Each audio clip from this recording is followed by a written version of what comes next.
옷을 보니까 굉장히 많이 밝아진 것 같습니다. 우리 좌우에 계신 분에게 가장 아름다운 얼굴로, 봄보다 더 아름답고 화사한 얼굴로 반갑습니다, 사랑합니다라고 인사 한번 나누시겠습니다. 반갑습니다. 사랑합니다. 반갑습니다. 정말 사랑합니다. 예.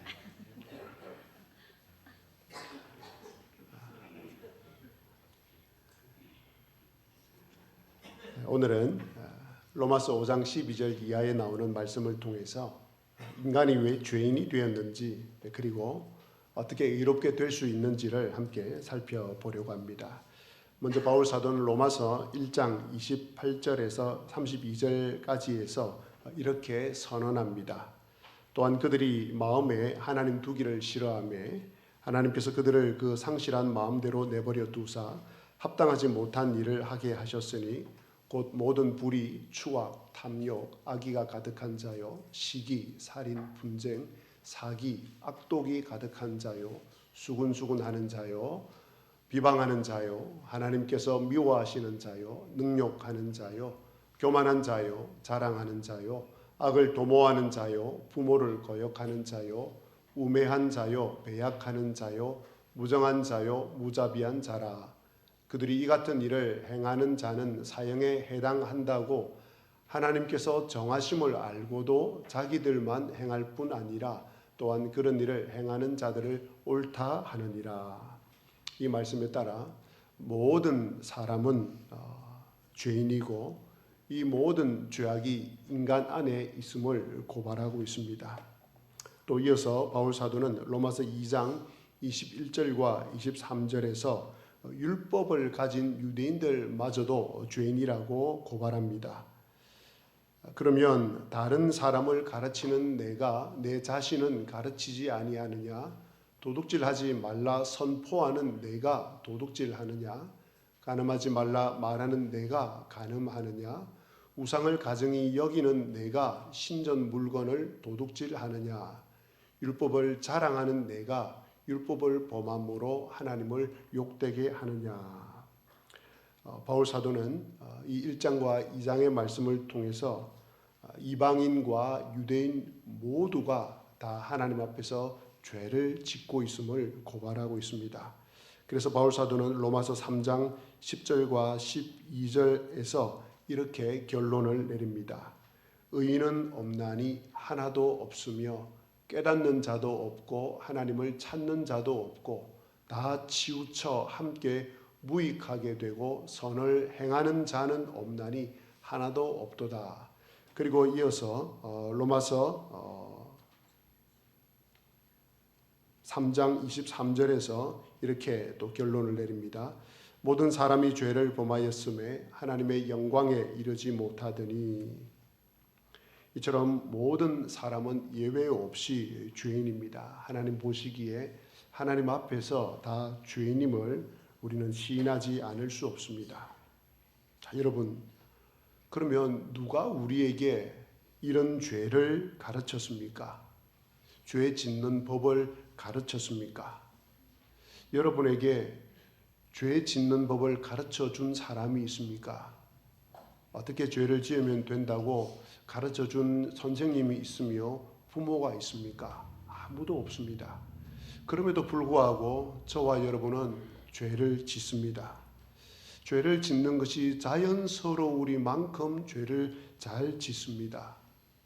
죄를 짓지 말라고 말을 해도 그래도 계속 죄를 짓습니다.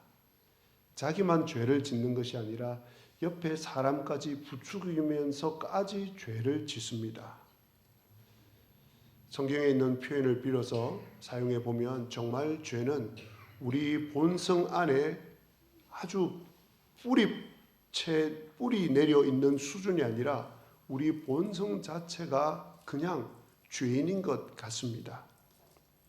맞습니다. 우리의 본성이 죄인이기에 죄를 짓는 것입니다. 죄를 지어서 우리가 죄인이 된 것이 아니라 우리가 죄인이기 때문에 죄를 짓는 것입니다.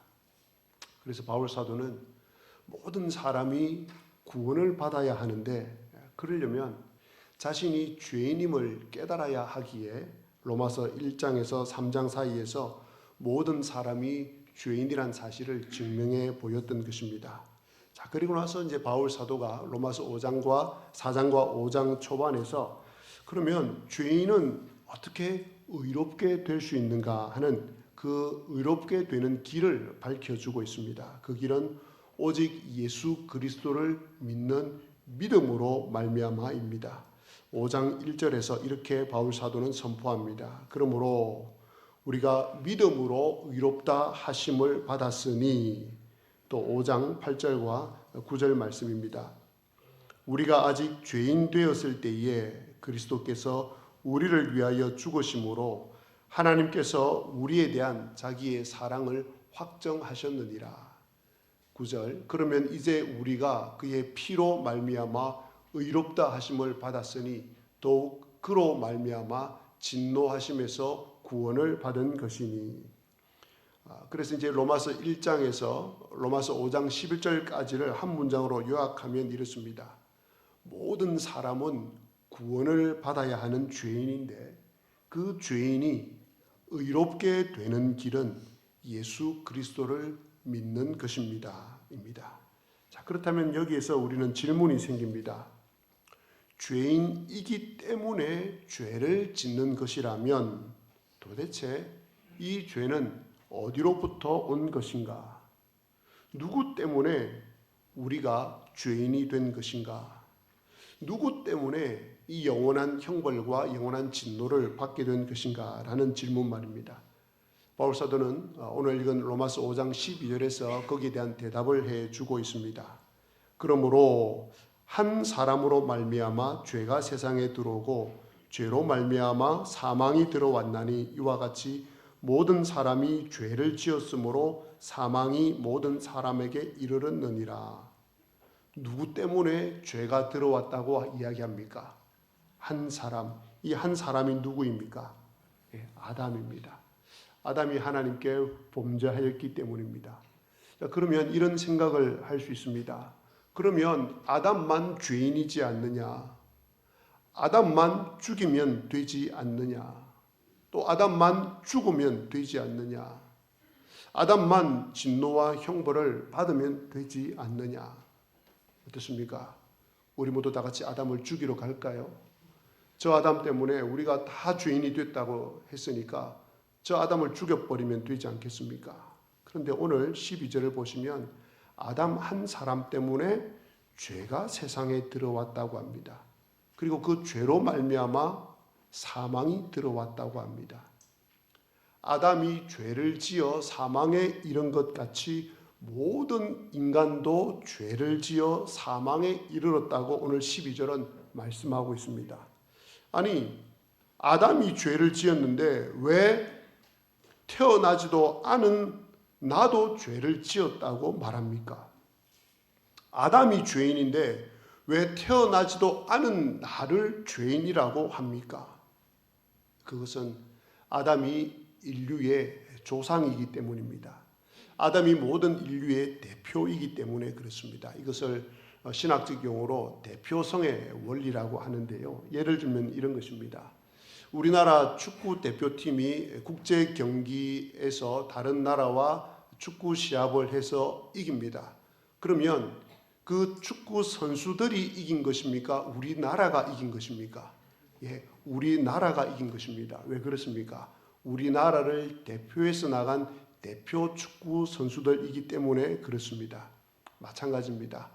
아담 한 사람의 죄는 모든 인류의 죄가 된 것은 이 대표성의 원리이기 때문에 그렇습니다. 아담이 죄를 지을 때 태어나지도 않은 모든 인류도 그 안에 들어 있었습니다.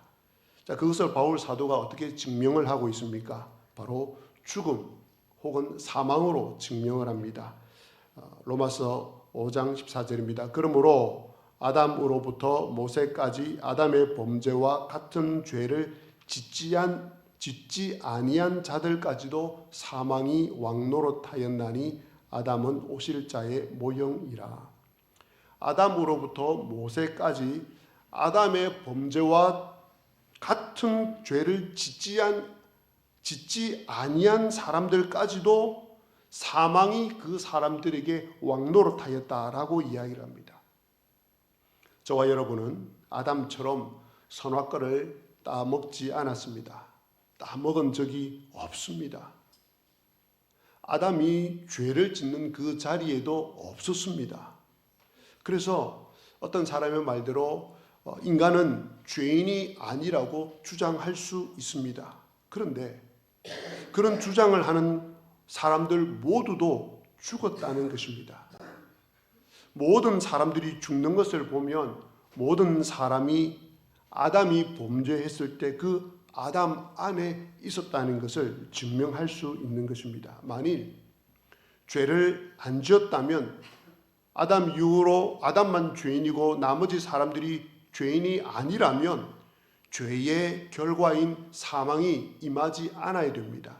그런데 아담 이후로 모든 사람들이 사망에 이르는 것을 보면 모든 사람이 아담의 죄로 말미암아 죄인이 되었고 아담이 죄를 지을 때 그 아담 이후에 태어나는 모든 후손들이 아담 안에 있었다는 것을 알 수 있습니다.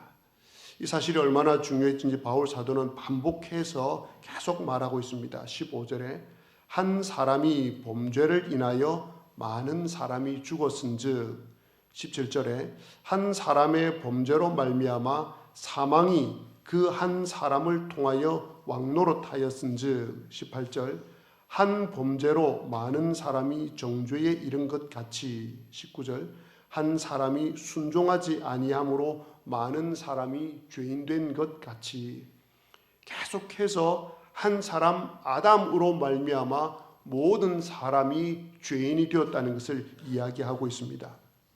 그러므로 모든 사람이 아담 안에 있었고 아담이 우리의 대표이기에 모든 사람은 죄인입니다. 그래서 인간은 죽을 수밖에 없고 영원한 죽음과 영원한 형벌을 당할 수밖에 없습니다.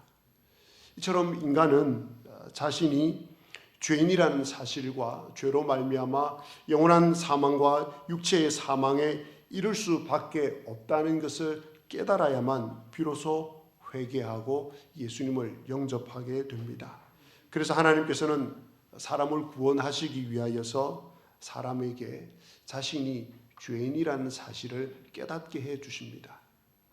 자신이 자기 마음대로 하나님 없이 살아왔던 사람이라는 것, 하나님이 내 인생의 주인인데 그 하나님을 무시하고 하나님 없이 내 마음대로 살아왔던 죄인이라는 사실을 깨닫게 해 주십니다. 그리고 자신이 죄인임을 생각할 때에 자신은 도무지 하나님 앞에서 영생을 얻을 수 있는 자격이 되지 못한다는 사실을 깨닫게 해 주십니다. 그래서 사람은 구원을 받을 때에 놀랍게도 자신이 하나님 앞에서 죄인이라는 사실을 깨닫게 됩니다.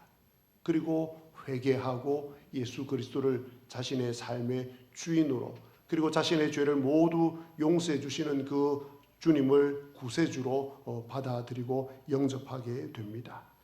자, 여기까지 해서 이제 바울 사도는 왜 모든 인간이 죄인일 수밖에 없고 또 왜 인간이 죄를 지을 수밖에 없는지 또 왜 죽음이 왔는지를 아주 분명하게 들려주었습니다. 그 이유는 아담의 죄 때문이고 인류의 모든 인류가 아담이 죄를 지을 때 그 안에 있었기 때문입니다. 자, 그리고 나서 바울 사도는 이제 더 중요한 데로 나아갑니다.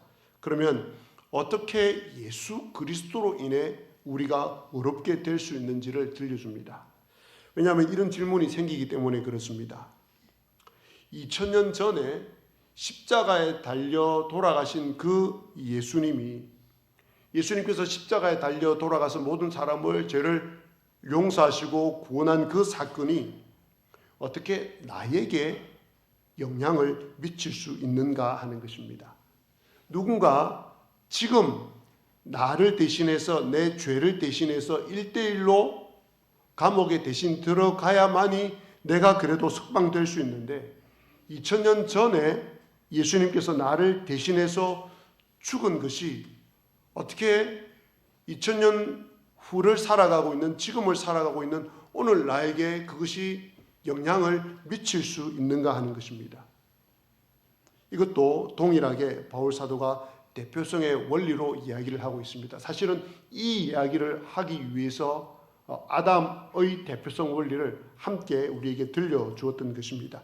이 아담의 대표성 원리가 분명해져야지 예수 그리스도의 대표성 원리가 분명해지기 때문입니다. 14절 말씀입니다. 그러나 아담으로부터 모세까지 아담의 범죄와 같은 죄를 짓지 아니한 자들까지도 사망이 왕노릇하였나니 아담은 오실 자의 모형이라. 아담은 오실 자의 모형이라 라는 말에 그 해답이 들어있습니다. 아담이 범죄한 인류의 대표가 되었듯이 아담은 의롭게 해 주실 그 예수님의 모형이라는 것입니다. 자, 이 모형을 여러분 곰곰이 생각해 보시기 바랍니다. 아주 놀라운 해답이 나옵니다. 앞에서는 아담 안에서 모든 사람이 죽었다고 하지 않았습니까? 자, 그렇다면 그리스도 안에 있는 모든 사람은 어떻게 되겠습니까? 살아날 수 있습니다. 바로 그 말씀이 고린도전서 5장 15장 22절 말씀입니다. 아담 안에서 모든 사람이 죽은 것 같이 그리스도 안에서 모든 사람이 삶을 얻으리라. 그래서 바울 사도는 오늘 말씀 18절과 19절에서 이 사실을 분명히 밝혀주고 있습니다. 그런즉 한 범죄로 많은 사람이 정죄에 이른 것 같이 한 의로운 행위로 말미암아 많은 사람이 의롭다 하심을 받아 생명에 이르렀느니라. 19절 한 사람이 순종하지 아니함으로 많은 사람이 죄인된 것 같이 한 사람이 순종하심으로 많은 사람이 의인이 되리라.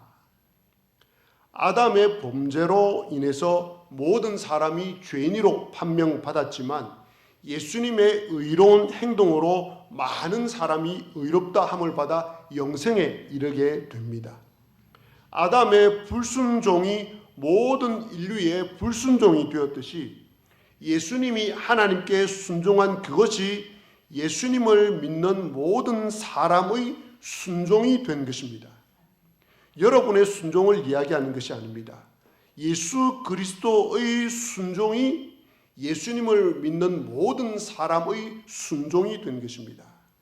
그러니까 여러분들이 의롭게 된 것은 여러분이 착해서라거나 선한 일을 행해서라거나 예수님의 말씀을 잘 들어서라거나 그 어떤 순종 때문이 아니라 예수님이 하나님의 말씀에 순종하여 십자가에 달려 죽으심으로 말미암아 그것으로 말미암아 우리가 의롭게 된 것입니다. 자, 이렇게 예수님의 순종 덕분에 의롭게 된 선물을 받은 자들은 예수 그리스도를 통하여 생명 안에서 왕노릇하게 된다고 말씀합니다. 아담 때문에 죄의 종이었던 인간이 예수님 때문에 예수님 안에 있을 때에 왕노릇하게 된다고 말씀합니다. 17절 말씀입니다. 한 사람의 범죄로 말미암아 사망이 그 한 사람을 통하여 왕노릇하였은즉 즉 아담의 범죄로 말미암아서 사망이 그 아담을 통하여서 사망이 우리 모든 사람 가운데 왕노릇하였던 것입니다. 그래서 우리 모든 사람은 사망이 우리 안에 왕노릇하기 때문에 사망을 피해갈 수 없습니다. 죽음을 피할 수가 없습니다. 자, 그 사망이 한 사람 아담을 통하여 왕노릇하였은즉 그다음 더욱 은혜와 의의 선물을 넘치게 받는 자들은 한 분 예수 그리스도를 통하여 생명 안에서 왕노릇하리로다.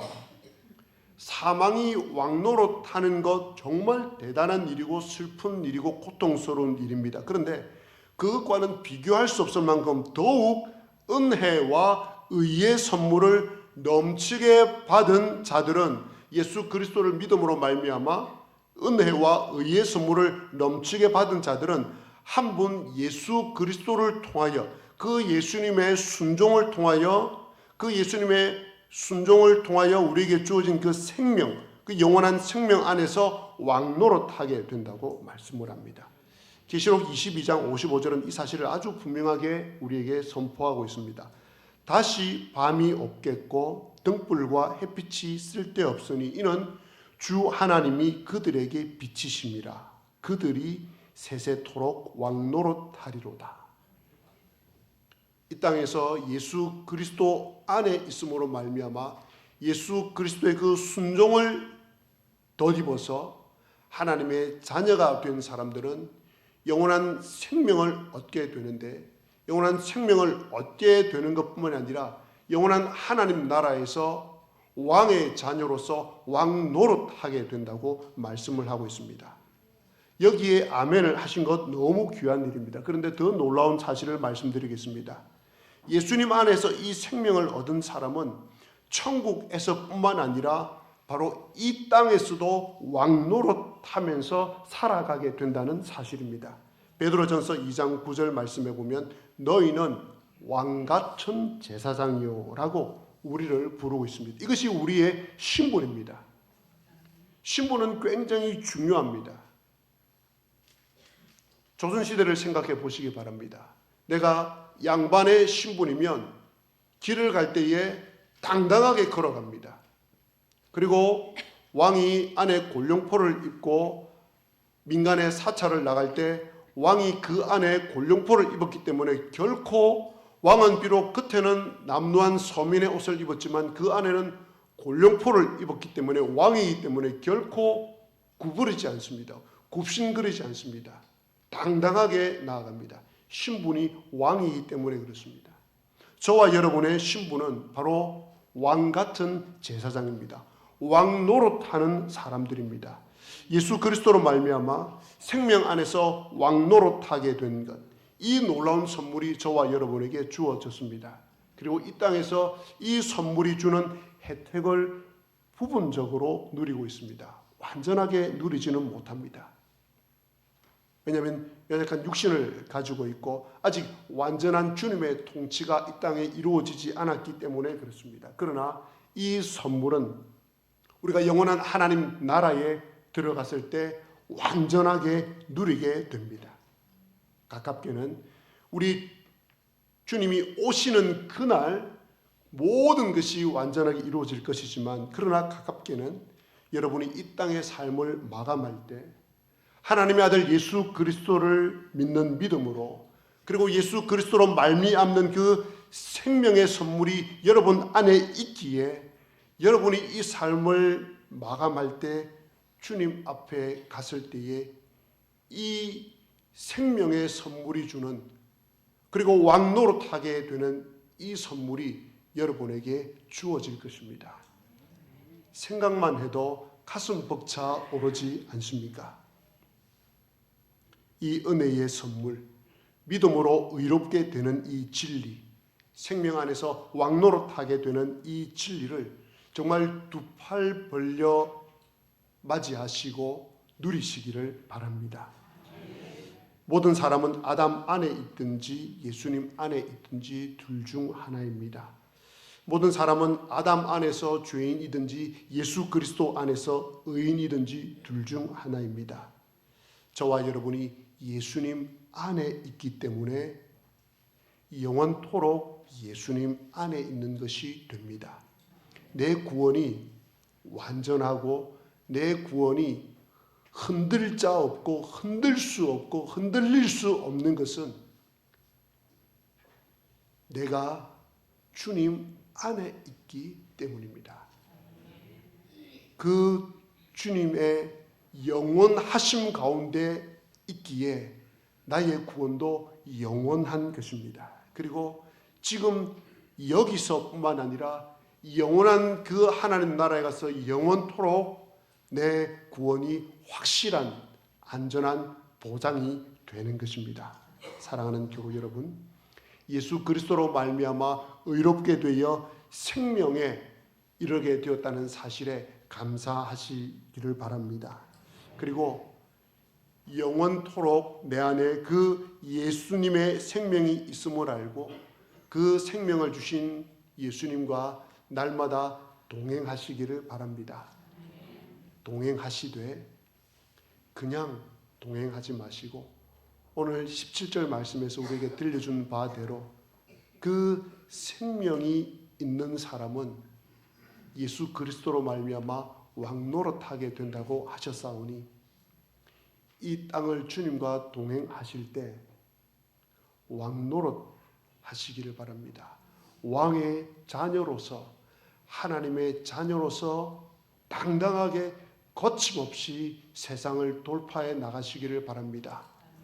때로 힘들고 고통스럽고 눈물 나는 일들이 우리에게 다가올 것입니다. 그럴지라도 여전히 내가 하나님의 생명 안에 있고, 그리고 예수 그리스도를 내 마음의 주인으로 삼고 예수 그리스도로 말미암아 왕 노릇하는 신부님을 기억하시고 넘어지지 마시고 낙심하지 마시고, 아니 넘어질지라도 낙심할지라도 다시 일어나셔서 왕의 자녀로 회복되시기를 주님의 이름으로 기원합니다.